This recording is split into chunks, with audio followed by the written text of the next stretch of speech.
Hey everyone, welcome back. My name is Brittany and today I'm going to show you how I am making a personal postcard. If this is something you're interested in watching, please stay tuned.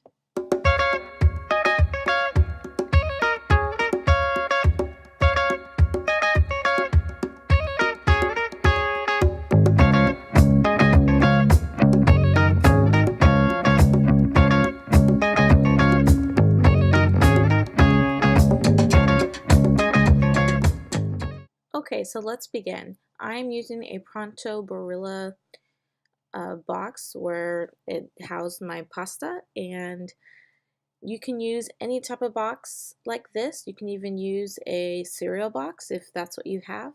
Anything would work.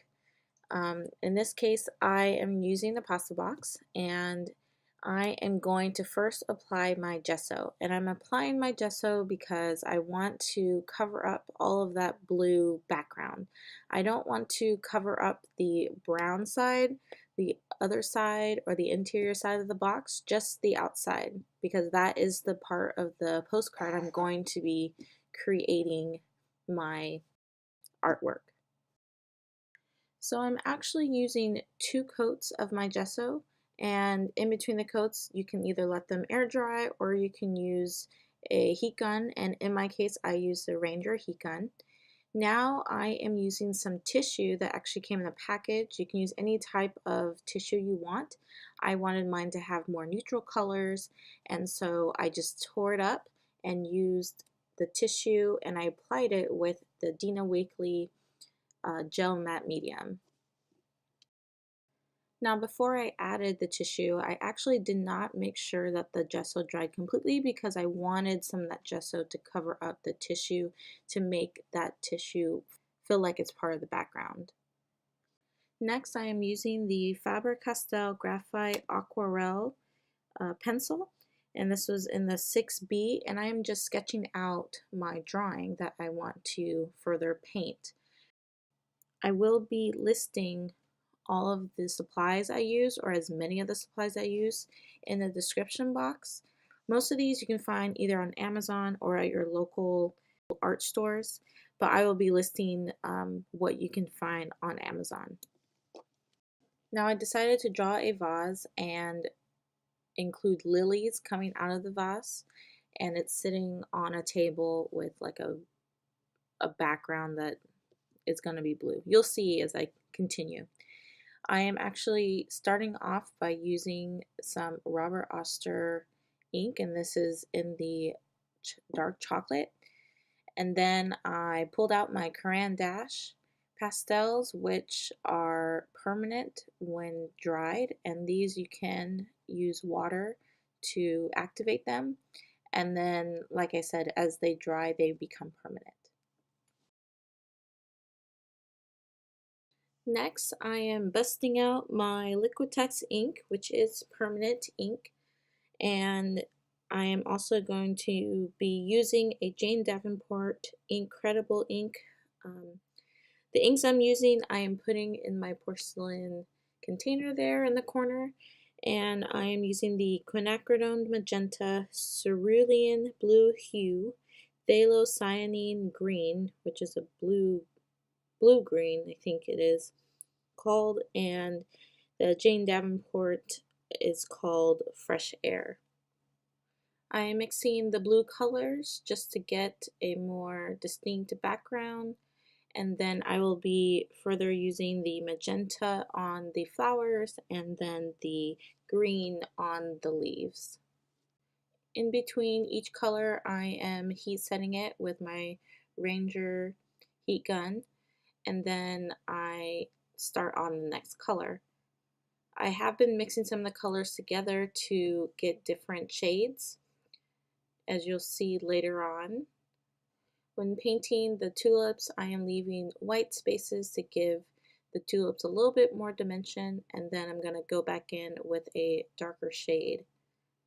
You may notice that as I am painting, I am actually mainly using a watercolor or a water brush pen, and this is just to be able to dilute some of the color and to make the different shades that I am using with just the 4 colors that I have.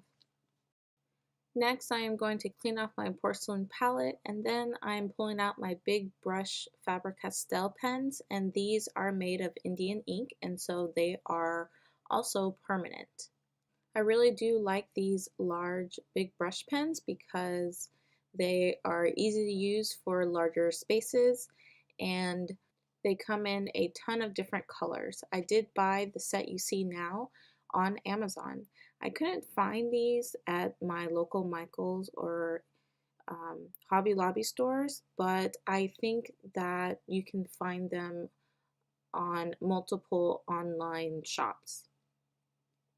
So here you could see that I was trying to find the right color of white to try to give this vase a little bit of like a shine.